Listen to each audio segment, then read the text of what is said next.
एक छोटा सा गांव था, नाम था सुकूनपुर।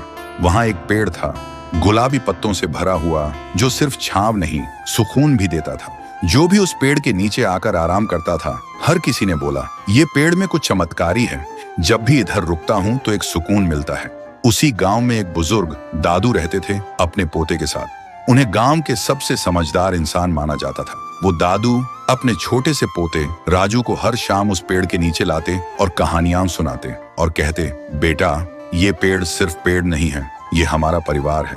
मैंने इसे अपने हाथों से लगाया है और इसने मुझे जिंदगी भर छांव दी है। राजू मुस्कुरा के पूछता, दादू, क्या पेड़ भी परिवार होते हैं? दादू थोड़ा सा हंसते हुए बोलते, जिसने तुझे बिना कुछ मांगे छांव दी, थकान में सहारा दिया, वो क्या किसी अपने से कम है?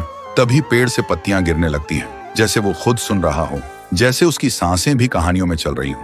वक्त गुजरता गया, दादू बूढ़े हो गए और एक दिन दुनिया छोड़ गए और राजू भी अकेला उदास हो गया था। अब राजू हर दिन उसी पेड़ के नीचे लेट कर रहता था। एक दिन वो आंखों में आंसू लेकर पेड़ को देख के बोलता है, दादू, आइए ना, मुझे कहानी सुननी है। मैं खुद को बहुत ही अकेला महसूस करता हूँ। तभी पेड़ बोलने लगता है, राजू, तू अकेला नहीं है, मैं हूं ना, तेरा परिवार। राजू चौंक जाता है और बोलता है, तुम कैसे बोल सकते हो?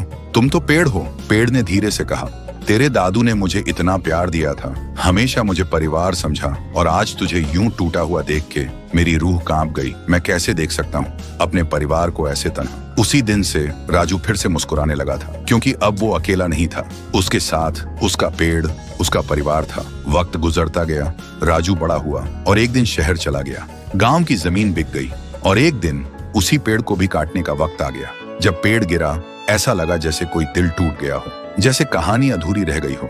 सालों बाद राजू वापस आया और जहां कभी पेड़ था, वहां सिर्फ मिट्टी थी। देखते ही उसके आंसू बहने लगे।